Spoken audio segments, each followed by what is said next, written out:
નમસ્કાર, આપ જોઈ રહ્યા છો ન્યૂઝ 18 ગુજરાતી। હું છું આપની સાથે પ્રીતિ। બુલેટિનની શરૂઆતમાં વાત કરીશું રાજકોટ જિલ્લામાં કાયદો વ્યવસ્થાના લીરે લીરા ઉડ્યા છે। ધોરાજીના તોરણિયા ગામે બબાલ થઈ છે। તોરણિયા ગામે પોલીસ અને સ્થાનિકો વચ્ચે ભારે ઘર્ષણ સર્જાયું હતું। નંબર પ્લેટ વગર ગાડીમાં સિવિલ ડ્રેસમાં આવી પોલીસે ખુલ્લેઆમ દાદાગીરી કરી હોવાના આક્ષેપો લાગ્યા છે। ધોરાજી અને જેતપુર પોલીસની સંયુક્ત ટીમ પર આક્ષેપો લાગ્યા છે। 15,000 રૂપિયા ન આપતા પોલીસે પિતા પુત્રને માર માર્યો। મહિલાઓ સાથે બળજબરી કરી અને મારપીટ કરી હોવાના પણ આક્ષેપો લાગ્યા છે। ધરણા કરી રહેલા ફરિયાદી પિતા પુત્રને કારણ વગર ડિટેન કરવામાં આવ્યા છે। તો પિતા પુત્રની પોલીસે ફરિયાદ ન લેતા તોરણિયા ગામના લોકો ન્યાયની માંગ સાથે ધરણા પર બેઠા હતા। પૈસાની માગણી કરેલી કે જો તમારે રાત્રિ રોકાણ ના કરવું હોય તો 15,000 રૂપિયા આપવા પડશે। ગરીબ પરિવાર હોય એમની માગણી સંતોષી ના શક્યો, જેથી એમને ઢોર માર માર્યો। 14 દિવસ સુધી પોલીસ ફક્ત નિવેદન રમી, કોઈ ગુનો દાખલ થયો નહીં। 4 ધોરાજી તાલુકા પોલીસ સ્ટેશનના કર્મચારીઓ સિવિલ ડ્રેસમાં અને નંબર પ્લેટ વગરની પર્સનલ ગાડીમાં આવે છે અને આ લોકોને બળજબરીથી લઈ જવાની કોશિશ કરે છે। વધુ જાણકારી મેળવીશું સંવાદદાતા મુનાફ પાસેથી। મુનાફ, જે ઘટના સામે આવી છે, પોલીસ પર દાદાગીરી કરતા હોવાના આક્ષેપો લાગ્યા છે, આ સમગ્ર મામલો શું છે, જણાવશો? બિલકુલ ચોક્કસ કોમલ, જે રીતે જેતપુર અને ધોરાજી પોલીસ તોરણિયા ગામે દાદાગીરી સામે આવી હતી એવા સરપંચે આક્ષેપ કર્યા હતા। જેતપુર તાલુકા પોલીસ ઉપર થયા હતા મોટા આક્ષેપ, ગંભીર આક્ષેપ થયા હતા। તોરણિયા ગામના પિતા અને પુત્રને પોલીસને 15,000 રૂપિયા ન આપતા માર મારવાનો આક્ષેપ કરવામાં આવ્યો હતો। પોલીસની દાદાગીરી ખુલ્લેઆમ સામે આવી। નંબર પ્લેટ વગરની ગાડી સિવિલ ડ્રેસમાં આવે પોલીસ બેસાડી પિતા પુત્રને લઈ જવાનો હાલ તો વિગતો સામે આવી છે। રાજકોટ જિલ્લાનું જો કાયદો અને વ્યવસ્થાના લીરે લીરા ઉડ્યા હોવા તેવું દેખાઈ રહ્યું છે। તોરણિયા ગામના લોકો ન્યાયની માંગ સાથે ધરણાઓ પર બેઠેલા છે। તોરણિયા ગામના સરપંચ સાથે પોલીસનું ઘર્ષણ વધ્યું હતું। ધોરાજી તાલુકા તેમજ જેતપુર તાલુકા સંયુક્ત પોલીસ ટીમ પોતે સિવિલ ડ્રેસમાં દાદાગીરી કરી હતી તેવું સામે આવ્યું હતું। મહિલાઓ સાથે બળજબરી કરી મારપીટ કરી તેવા આક્ષેપો સામે આવ્યા હતા। તોરણિયા ગામના રાજકોટના ગ્રામ્ય પોલીસની દાદાગીરીના દ્રશ્યો કેમેરામાં હતા। સમગ્ર બાબતે તોરણિયા ગામના સરપંચે પોલીસ ઉપર ગંભીર આક્ષેપ લગાવવામાં આવ્યું હતું। જી મુનાફ, જે પોલીસ કર્મીઓ છે, આ જે ગામના લોકો છે, તેમનું શું કહેવું છે કે આ પોલીસ કર્મીઓ પહેલા પણ આવી રીતે આવી ચૂક્યા છે કે પ્રથમ વખત આ ઘટના બની છે તેમના ગામમાં? બિલકુલ ચોક્કસ, તેના પહેલા અગાઉ 2 દિવસ પહેલા તે ધરણા ઉપર બેઠા હતા। અગાઉ 15 દિવસ પહેલા જે પોલીસ ઉપર જે આક્ષેપ લગાવવામાં આવ્યું હતું, પિતા પુત્રને જે માર મારવામાં આવ્યું હતું તેને લઈને સિવિલ હોસ્પિટલમાં ધોરાજી એડમિટ કરવામાં આવ્યા હતા। તેના બાદ પોલીસે એવું કીધું હતું કે 15,000 રૂપિયા આપો ને તમને આખી રાત લોકઅપમાં રહેવું પડશે। તેને લઈને સરપંચે તોરણિયા ફરિયાદ કરી હતી કે પોલીસ ઉપર કાયદેસરની કાર્યવાહી થવી જોઈએ। હજી સુધી કાર્યવાહી ન થઈ અને કાલે રાત્રે જે રીતે પોલીસ આવી સાદા કેસમાં નંબર પ્લેટની ગાડી વગર લઈને લોકોને જે આરોપી હોય તેવી રીતે તેને પોલીસ સ્ટેશન લઈ જવામાં આવ્યા હતા। જી બિલકુલ મુનાફ, આભાર આપનું જાણકારી આપવા માટે। હવે વાત ઘૂસણખોરો પર મોટી એક્શન।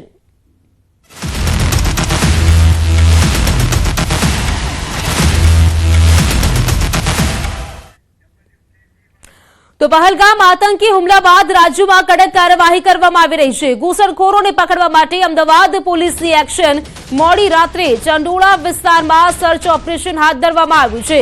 મોડી રાતની કામગીરી સવારે પણ યથાવત જોવા મળી। શંકાસ્પદ 400 થી વધુ ઘૂસણખોરોને પકડી પાડવામાં આવ્યા છે। આ પકડાયેલ તમામ ઘૂસણખોરોને કાંકરિયા ફૂટબોલ ગ્રાઉન્ડ ખાતે લાવી વધુ તપાસ શરૂ કરવામાં આવી છે। અમદાવાદ પોલીસે આ ઘૂસણખોરોને ઝડપી પાડ્યા છે। અમદાવાદ ક્રાઇમ બ્રાન્ચની આ કાર્યવાહી તમામ ઘૂસણખોરોને ફૂટબોલ ગ્રાઉન્ડ ખાતે ભેગા કરવામાં આવ્યા છે। સાથે જ ઘૂસણખોરો બાંગ્લાદેશના છે કે પછી અન્ય દેશના અને અન્ય દેશના બાંગ્લાદેશથી ઘૂસણખોરી કરી છે કે નહીં તેની પણ તપાસ શરૂ થઈ ગઈ છે। અમદાવાદના ચંડોળા તળાવમાંથી શંકાસ્પદ જે બાંગ્લાદેશીઓ જે પકડવામાં આવ્યા છે, 457 જેટલા આ બાંગ્લાદેશીઓને છે પકડવામાં આવ્યા છે અને હાલ આ તમામ લોકોને ક્રાઇમ બ્રાન્ચ ખાતે લાવવામાં આવ્યા છે। ગઈકાલ રાતથી જ પોલીસ દ્વારા જે છે તે કોમ્બિંગ કરવામાં આવ્યું હતું।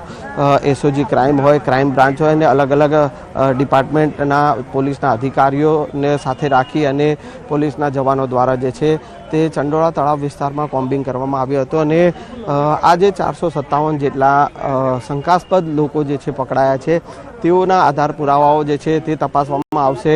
ફૂટબોલ ગ્રાઉન્ડ ખાતે તેઓને એકઠા કરવામાં આવ્યા હતા અને ત્યારબાદ તેઓને ક્રાઇમ બ્રાન્ચ ખાતે લાવવામાં આવ્યા છે અને હાલ આ ક્રાઇમ બ્રાન્ચ ખાતે તમામ લોકોને અહીંયા બેસાડવામાં આવ્યા છે અને હવે ક્રાઇમ બ્રાન્ચના અધિકારીઓ દ્વારા તેઓના આધાર પુરાવાઓની જે છે તે તપાસ કરવામાં આવશે. તેઓના જે આધાર પુરાવાઓ તેઓની પાસે કાયદેસર છે કે કેમ તેની તપાસ કરવામાં આવશે અને જો તેઓના આધાર પુરાવાઓમાં પણ શંકાસ્પદ વિગતો જાણવા મળશે તો તેને લઈને કાર્યવાહી કરવામાં આવશે. જો ગેરકાયદેસર રીતે આધાર પુરાવાઓ તૈયાર કરવામાં આવ્યા છે તો તેની પણ તપાસ કરવામાં આવશે. કેમેરામેન અમિત શર્મા સાથે સંજય ટાંક, ન્યૂઝ 18 ગુજરાતી, અમદાવાદ. તો આતંકી હુમલા બાદ ગુજરાત પોલીસ એક્શનમાં. સુરત પોલીસનું સૌથી મોટું ઓપરેશન. શહેરમાંથી 100 થી વધુ બાંગ્લાદેશીઓની અટકાયત કરવામાં આવી છે. સુરત શહેર ડીસીબી અને એસઓજીની આ કાર્યવાહી, જેમાં શહેરના અલગ અલગ વિસ્તારોમાં પોલીસે સર્ચ કર્યું છે. બોગસ ડોક્યુમેન્ટના આધારે ભારતમાં રહેતા હતા પોલીસે મહિલા સહિત પુરુષ બાંગ્લાદેશીઓની અટકાયત કરી છે. આ કાર્યવાહી અંગે જેસીબી ક્રાઇમ રાઘવેન્દ્ર વત્સનું નિવેદન સામે આવ્યું છે. તેમણે કહ્યું છે કે સુરતમાં ગેરકાયદે વસતા બાંગ્લાદેશીઓ સામે કાર્યવાહી શરૂ કરવામાં આવી છે. આ તમામ બાંગ્લાદેશીઓને પરત બાંગ્લાદેશ ડિપોર્ટ કરવામાં આવશે. હજુ પણ જે કોઈ પણ બાંગ્લાદેશીઓ ગેરકાયદે સુરતમાં વસવાટ કરતા હશે તેવા બાંગ્લાદેશીઓને શોધીને કાર્યવાહી કરવામાં આવશે. सूरत पुलिस ने एक ऑपरेशन के दरमियान हम लोगों ने कोशिश की है जितने भी इलीगल बांग्लादेशी नेशनल हैं उनको आइडेंटिफाई करके डिपोर्ट करने का प्रोसेस स्टार्ट किया है. जल्द से जल्द इनको डिपोर्ट किया जाएगा. 100 के ऊपर लोग डिटेन किए गए हैं, पूछताछ चालू है और इनकी आइडेंटिटी वेरीफाई करके तुरंत डिपोर्ट करने की कार्यवाही की जाएगी. मूल उद्देश्य है कि इलीगल बांग्लादेशी नेशनल्स को जल्द से जल्द अपने देश से बाहर डिपोर्ट करना है, उनके देश में वापस. દક્ષિણ ગુજરાતના ઘણા ભાગોમાં વાતાવરણમાં પલટો આવ્યો છે. વહેલી સવારે ડાંગના સાપુતારામાં કમોસમી વરસાદ થયો. વહેલી સવારે સાપુતારામાં ઝરમર વરસાદ થયો હતો. ભર ઉનાળે વરસાદ થયો. ગરમીમાં ઠંડક પ્રસરી હતી. વાતાવરણમાં પલટાથી રવિ પાકને નુકસાનની ભીતિ સેવાઈ રહી છે. તો દક્ષિણ ગુજરાતના ઘણા ભાગોમાં વાતાવરણમાં પલટો જોવા મળ્યો હતો. તેની સાથે સાપુતારામાં પણ કમોસમી વરસાદ જોવા મળ્યા હતા. વરસાદી છાંટા પડ્યા હતા, જેના કારણે લોકોને ભારે ગરમીમાંથી રાહત મળી હતી. જોકે બીજી તરફ જે રવિ પાક છે તેને પણ નુકસાની જઈ શકે છે તેવી ભીતિ અત્યારે ખેડૂતો સેવી રહ્યા છે. તો કમોસમી વરસાદની આગાહી કરવામાં આવી હતી. તેની વચ્ચે રાજ્યભરના અનેક જિલ્લાઓમાં કમોસમી વરસાદ થયો હતો. તેમાં પણ દક્ષિણ ગુજરાતના ઘણા ભાગો છે જ્યાં વરસાદ થયો છે. વાતાવરણમાં પલટો આવ્યો હતો. કાળા ડિબાંગ વાદળો સાથે વરસાદ પડ્યો હતો. જાણકારી સાથે સંવાદદાતા કેતન જોડાઈ ગયા છે. કેતન, આગાહી પ્રમાણે જે દક્ષિણ ગુજરાતના ઘણા ભાગોમાં વરસાદ પડ્યો છે, જાણકારી શું આ મામલે વધુ? ચોક્કસથી વાત કરું તો દક્ષિણ ગુજરાતની અંદર ગુજરાત સરકારના હવામાન ખાતાએ તેમજ હવામાન નિષ્ણાંત અંબાલાલ પટેલે પણ જાહેરાત કરી હતી ને આગાહી કરી હતી કે દક્ષિણ ગુજરાતની અંદર વાદળછાયું વાતાવરણ સાથે દરિયાઈ માર્ગેથી પવન ફૂંકાશે અને કમોસમી વરસાદ થવાની પણ શક્યતા રહી. જે અંતર્ગત ડાંગ જિલ્લાના સાપુતારા ખાતે મોડી રાત્રે પવન સાથે અને વહેલી સવારે જે ઝરમર વરસાદ વરસતા ખેડૂતોમાં એક નિરાશાજનક માહોલ જોવા મળ્યો છે. તો રવિ પાક અને કેરી જેવા ખેતીને મોટા પાયે નુકસાન થવાની ભીતિ છે. તો સાપુતારા એકમાત્ર ગુજરાતનું ગિરિમથક અને મિની કાશ્મીર કહેવાતું જ્યાં વરસાદ વરસતા વાતાવરણમાં ઠંડક પડશે, જેથી વાતાવરણ પર અલગ બનવા પામ્યું છે. તો બીજી તરફ ખેડૂતોમાં ચિંતાનો માહોલ જોવા મળી રહ્યો છે. જી બિલકુલ કેતન, આભાર આપનું જાણકારી આપવા માટે. આ તરફ છોટાઉદેપુરમાં કમોસમી વરસાદ પડ્યો છે. કાળઝાળ ગરમી વચ્ચે વાતાવરણમાં પલટો આવ્યો. વરસાદથી રસ્તાઓ ભીંજાયા. કેરીના પાકને નુકસાનની ભીતિ સેવાઈ રહી છે. તો ભર ઉનાળે માવઠું પડ્યું છે. અહીં વાત કરીએ તો દક્ષિણ ગુજરાતના કેટલાક ભાગોમાં કમોસમી વરસાદ પડ્યો છે. તેમાં વાત કરીએ તો સાપુતારામાં પણ વરસાદી છાંટા પડ્યા હતા. કમોસમી વરસાદ ડાંગમાં જોવા મળ્યો. આ તરફ છોટાઉદેપુરમાં પણ કમોસમી વરસાદ ખાબક્યો હતો. વરસાદથી રસ્તાઓ ભીંજાયા હતા તેવું જોવા મળ્યું. આ તરફ વાત કરીએ નવસારીમાં પણ કમોસમી વરસાદ પડ્યો હતો અને વલસાડમાં પણ કમોસમી વરસાદ ખાબકતા જે ખેડૂતો છે તેમના રવિ પાકને નુકસાન જવાની ભીતિ તેઓ સેવી રહ્યા છે.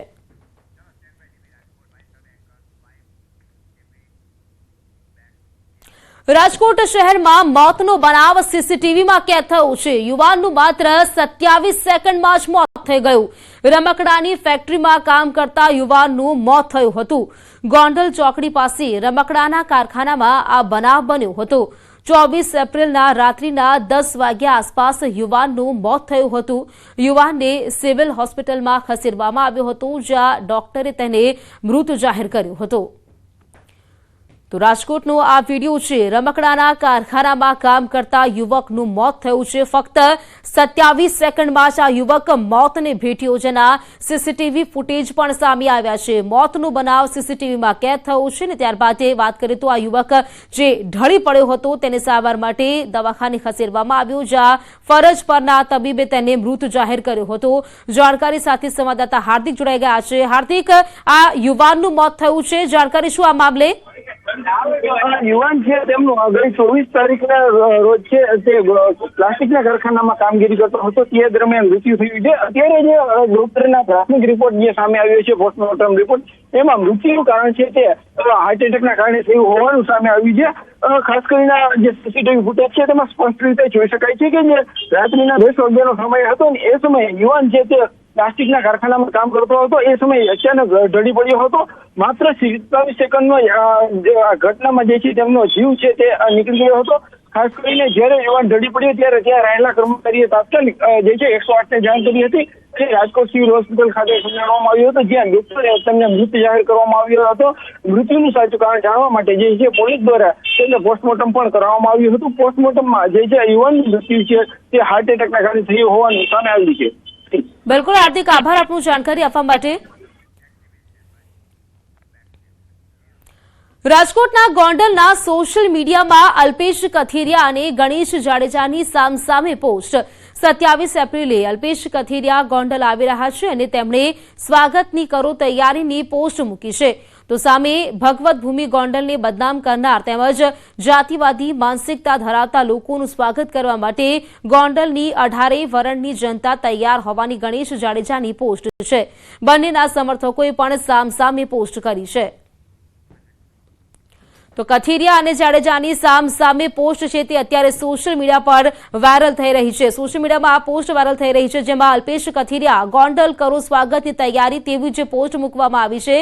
સામે જે ગણેશ જાડેજા છે તેમણે પણ જે પોસ્ટ કરી છે, સાથે તેમણે જે જણાવ્યું છે કે ભગવત ભૂમિ ગોંડલને બદનામ કરનાર જાતિવાદી માનસિકતા ધરાવતા લોકોનું સ્વાગત કરવા અમે પણ તૈયાર છે તેવી પોસ્ટ કરી છે. બોટાદ શહેરમાં વિજ્ઞાન જાથા ટીમ દ્વારા પોલીસને સાથે રાખી દાણા જોઈ દોરા ધાગા કરતા ભુવાનો પર્દાફાશ કર્યો છે. મેલડીમાંના ભુવા તરીકે દાણા જોવાનું કામ કરતા દિનેશ ભુવા નામના વ્યક્તિનો પર્દાફાશ કરવામાં આવ્યો. દિનેશભાઈ દ્વારા લોકોની અંધશ્રદ્ધામાં ધકેલી માતાજીનો પ્રકોપ અને માતાજીના ડરની વાત કરી રૂપિયા પડાવવામાં આવે છે. દિનેશભાઈએ છૂટાછેડા કરવાના નામે 7,25,000ની માંગણી કરી. જયેશભાઈ ડાભી નામક વ્યક્તિ દ્વારા આ ભુવા પર આરોપ લગાવવામાં આવ્યો છે. જયેશભાઈના જણાવ્યા અનુસાર તેમના નાના ભાઈ અને નાના ભાઈની પત્ની વચ્ચે અણબનાવ રહેતા તેઓએ છૂટાછેડા લેવાનું નક્કી કર્યું. પરંતુ સામે જયેશભાઈના વેવાઈ આ ભુવા દ્વારા ફેલાવેલ અંધશ્રદ્ધામાં ડૂબાયેલ હતા. તેથી તેમણે છૂટાછેડા માટે આ ભુવાનો સંપર્ક કર્યો. બંને પરિવાર આ ભુવા પાસે ગયો અને અંતે ઢોંગી ભુવાએ છૂટાછેડા માટે જયેશભાઈ પાસે 51 લાખની માંગણી કરી. અંતે 7,25,000માં છૂટાછેડા નક્કી થયા, જેથી જયેશભાઈએ વિજ્ઞાન જાથાનો સંપર્ક કરી આ પાખંડી ભુવાના જુઠ્ઠાણાનો પર્દાફાશ કર્યો.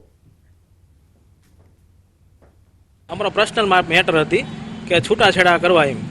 એટલે જે સામેના અમારા વેવેરિયા ને એ આ ભુવાને બહુ માનતા. એટલે અમે કીધું ભાઈ આ ભુવાનું કંઈ કામ નથી, આપણે નાયત રિવાજે આપણે પતાવી દેવી, જે કંઈ આપણો રસ્તો કાઢતો એનો કાઢી નાખ્યું, બરોબર. એટલે અમે અમારા વેવાઈને વાત કરી, પણ એ વેવાઈ અમારા રહ્યા ફૂલ આ ભુવાને માને, અને આ ભુવાએ અંધશ્રદ્ધામાં એટલા બધા ઘાલી દીધેલા. અમે અહીંયા ગયા ભુવા પાસે, એટલે ભુવા એવું કીધું કે ભાઈ તમે પેલા છૂટાછેડા દેવાની ના જ પાડતા હતા. એટલે મેં કીધું કંઈ વાંધો નહીં સાહેબ, તમે કોઈ પ્રમાણે આપણે કરવી.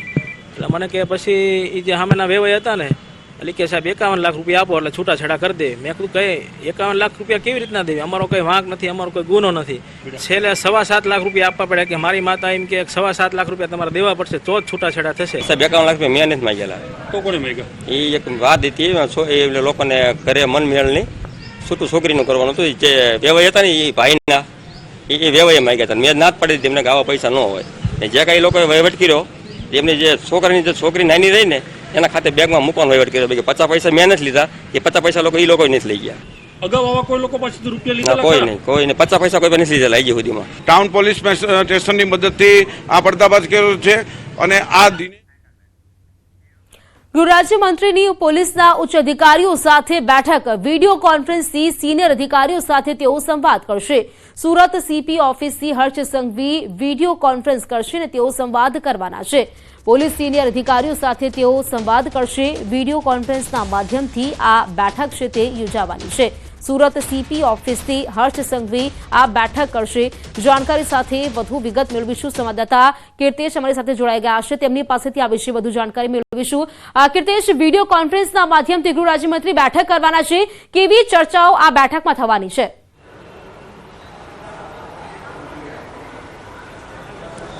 બિલકુલ જે પ્રકારે જમ્મુ કાશ્મીરમાં આતંકવાદી હુમલામાં 26 કરતાં વધુ લોકોના જ્યારે મોત થયા હતા તેને લઈને દેશભરમાં આક્રોશ છે. ત્યારે ગુજરાત પોલીસ છેલ્લા 24 કલાકથી આ મામલે મુવમેન્ટ ચલાવી રહી છે. ગઈકાલે મોડી રાત્રે ગુજરાતના ગૃહમંત્રી હર્ષ સંઘવીના સુરત નિવાસ સ્થાન ખાતે ગુજરાતના ડીજીપી વિકાસ સહાય, Ahmedabad police commissioner, Ahmedabad crime GCP અને શરદ સિંઘલ સાથે સુરત પોલીસ કમિશનરની 2 કલાક કરતાં વધુ તેમના નિવાસ સ્થાને બેઠક યોજાઈ હતી. તેમાં મિટિંગ થઈ હતી અને ત્યારબાદ મોડી રાત્રે સુરત સહિત ગુજરાત પોલીસે ઓપરેશન લોન્ચ કર્યું હતું ને એક પછી એક ગેરકાયદેસર ગુજરાતમાં રહેતા બાંગ્લાદેશીઓને પકડવાની કામગીરી શરૂ કરી હતી. ખાસ કરીને સુરત હોય, અમદાવાદ હોય, બરોડા હોય, રાજકોટ હોય, તે તમામ જગ્યા પર કહી શકાય કે ઓપરેશન લોન્ચ કરી બાંગ્લાદેશીઓનો મોટો જથ્થો પકડી પાડવાનો છે અને તેમને દેશ મોકલવાની કાર્યવાહી શરૂ કરશે. ત્યારે ગણતરીની મિનિટોમાં ગુજરાતના ગૃહમંત્રી સુરત પોલીસ કમિશનર ઓફિસ ખાતે પહોંચવાના છે અને અહીંયાથી ગુજરાતના તમામ જિલ્લાના એસપી એટલે કે તમામ પોલીસના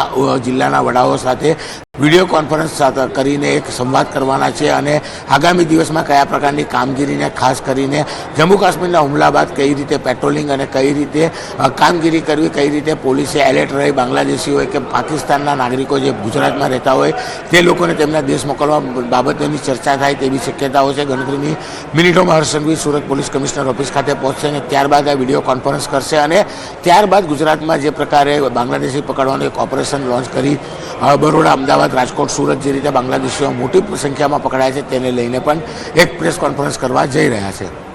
કીર્તેશ, તેની પહેલા વાત કરીએ અમદાવાદમાં પણ આ જ રીતે જે બાંગ્લાદેશીઓ જે ઝડપાયા છે લગભગ 400 થી વધુ છે. સુરતની વાત કરીએ તેમાં પણ 100 થી વધુ જેટલા બાંગ્લાદેશીઓ છે જેમણે ઘૂસણખોરી કરી છે. તેમની અટકાયત કરવામાં આવી છે, પૂછપરછ તેમની પણ કરવામાં આવી રહી છે. આ મુદ્દાને લઈને કેવા જે ચર્ચાઓ થઈ શકે છે, હજુ કેટલી તપાસ આ મામલે થઈ શકે છે?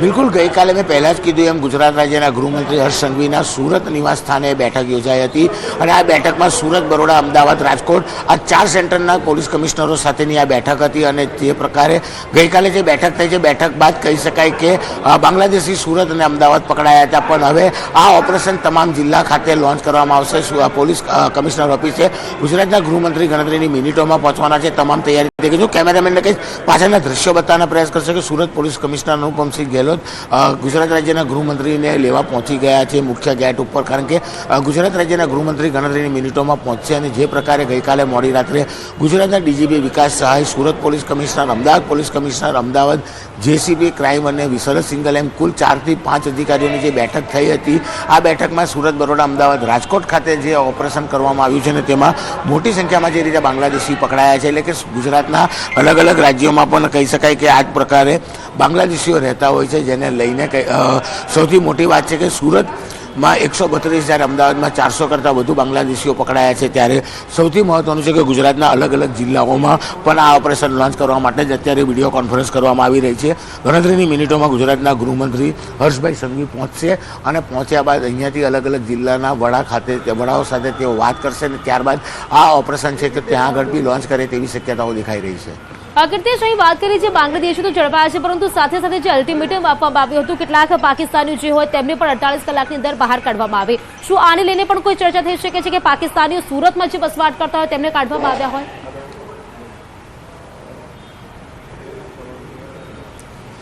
બિલકુલ, જે પ્રકારે કહી શકાય જમ્મુ કાશ્મીરના હુમલા બાદ ગુજરાત પોલીસ એક્ટિવ મોડમાં આવી છે, ત્યારે ચોક્કસ કહી શકાય કે જે પ્રકારે ગુજરાતમાં રહેતા પાકિસ્તાન નાગરિકોને 48 કલાકમાં ગુજરાત છોડી દેવાના કે દેશ છોડી દેવાના આદેશ આપવામાં આવ્યા હતા. તે જ પ્રકારે બાંગ્લાદેશીઓ છે તે કે ગેરકાયદેસર બોર્ડર ક્રોસ કરતા હોય અથવા તો નકલી ડોક્યુમેન્ટ્સના આધારે તેઓ ભારતમાં આવીને વસતા હોય છે, ગુજરાતમાં આવીને વસતા હોય છે, તેઓને પણ પકડી હવે તેમના દેશ મોકલવા માટેની ગતિવિધિ શરૂ કરી છે. એટલે કે કહી શકાય કે ગુજરાત પોલીસ જે રીતે એક્ટિવ થઈ છે, ગઈકાલે જે મિટિંગ થઈ હતી તેમાં 4 મહાનગરો સુરત, બરોડા, અમદાવાદ, રાજકોટના અધિકારીઓ હતા અને તેમની સાથે ડિસ્કસ થયા બાદ આ ઓપરેશન આખી રાત ચાલ્યા છે અને આ ઓપરેશન હવે ગુજરાતના એક જિલ્લામાં થાય તેને લઈને આ વિડીયો કોન્ફરન્સ ચાલી રહી છે. દ્રશ્ય સીધા જોઈ શકાય છે. પોલીસ કમિશનર છે અને કહી શકાય સુરત પ્રાઇમ જેસીપી અહીંયા ઊભા છે. ગણતરીની મિનિટોમાં ગુજરાતના ગૃહમંત્રી હર્ષ સંઘવી સુરત પોલીસ કમિશનર ઓફિસે પહોંચશે અને ત્યારબાદ વિડીયો કોન્ફરન્સથી અલગ અલગ જિલ્લાના તમામ એસપીઓ સાથે વાત કરશે અને ચર્ચામાં પાકિસ્તાનના નાગરિકોએ, બાંગ્લાદેશના નાગરિકોએ આ તમામ લોકો પર એક્શન લેવા માટેની જે ચર્ચા છે તે સાથે સાથે કહી શકાય કે દેશભરમાં જે લોકોનો આક્રોશ છે અને જે પ્રકારે ગતિવિધિ ચાલી રહી છે, એટલે કે તમામ પ્રકારની ગતિવિધિ અને આતંકવાદી હુમલાઓ જે દેશભરમાં થવાની શક્યતાઓ છે, એટલે કે તેને લઈને, કારણ કે ગુજરાતનું સૌથી મોટી દરિયા કિનારાની બોર્ડર છે અને દરિયા કિનારાથી આતંકવાદી હુમલો કરે તેવી પણ એક શક્યતાઓ છે, તેને લઈને આ વિડીયો કોન્ફરન્સ કરવામાં આવી રહી છે. અને ત્યારબાદ કહી શકાય કે માસ્ટર પ્લાનો તૈયાર કરવામાં આવશે. ગઈકાલના જે માસ્ટર પ્લાન બાદ કહી શકાય કે મોટી સંખ્યામાં બાંગ્લાદેશી જ્યારે પકડાયા છે, ત્યારે હવે દરેક જિલ્લાના વડા સાથે વાત કરી અને જે નવો માસ્ટર પ્લાન તૈયાર કરવામાં આવશે. ખાસ કરીને જે જમ્મુ કાશ્મીરનો હુમલો થયો છે ત્યારબાદ ગુજરાત પોલીસ સતત એક્ટિવ થઈ છે અને આ પ્રકારની કામગીરી કરવામાં આવી રહી છે. બિલકુલ કીર્તિશ, આભાર આપનું જાણકારી આપવા માટે. સમાચારોમાં રોકાઈશું એક બ્રેક માટે. અન્ય સમાચાર આ બ્રેક બાદ.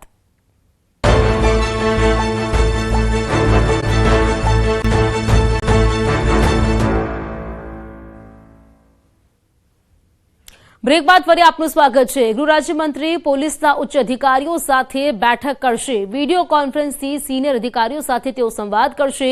સુરત સીપી ઓફિસથી હર્ષ સંઘવી વિડીયો કોન્ફરન્સના માધ્યમ દ્વારા જે અધિકારીઓ છે તેમની સાથે સંવાદ કરવાના છે. તો ગૃહમંત્રી અહીં વાત કરીએ તો તેઓ વિડીયો કોન્ફરન્સ દ્વારા જે અધિકારીઓ છે તેમની સાથે વાતચીત કરશે. ગુજરાતની જે સ્થિતિ છે સાથે જ તમામ જે વસ્તુઓને લઈને તેઓ ચર્ચા આ બેઠકમાં કરી શકે છે. અત્યારે વાત કરીએ તો થોડી જ ક્ષણોમાં તેઓ ઉચ્ચ અધિકારીઓ સાથે બેઠક કરશે. સાથે જ વાત કરીએ તો જે હુમલો થયો હતો, આતંકવાદી હુમલો, ત્યારબાદ સુરક્ષા પણ વધારી દેવામાં આવી છે. તેમાં પણ ખાસ વાત કરીએ ગુજરાતની, તો ગુજરાતની સ્થિતિને જોતા પણ જે મુદ્દો છે તેને લઈને બેઠકમાં ચર્ચા કરવામાં આવશે. પોલીસના જે સિનિયર અધિકારીઓ છે તેમની સાથે તેઓ બેઠક કરશે, વાતચીત કરશે. તમામ જે સ્થિતિ છે ગુજરાતની તે મુદ્દે ચર્ચા આજની આ બેઠક છે તેમાં કરવામાં આવશે.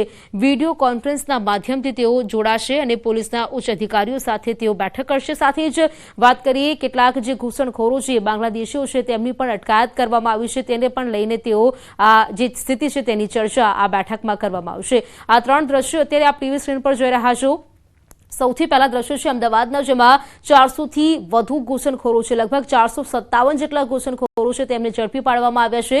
તેમની પૂછપરછ કરવામાં આવી છે આ તમામ લોકોની અને સાથે જ જો લોકો કોઈ ગેરકાયદેસર પ્રવૃત્તિ સાથે જોડાયેલા હશે તો તેમની સામે કાર્યવાહી કરવામાં આવશે.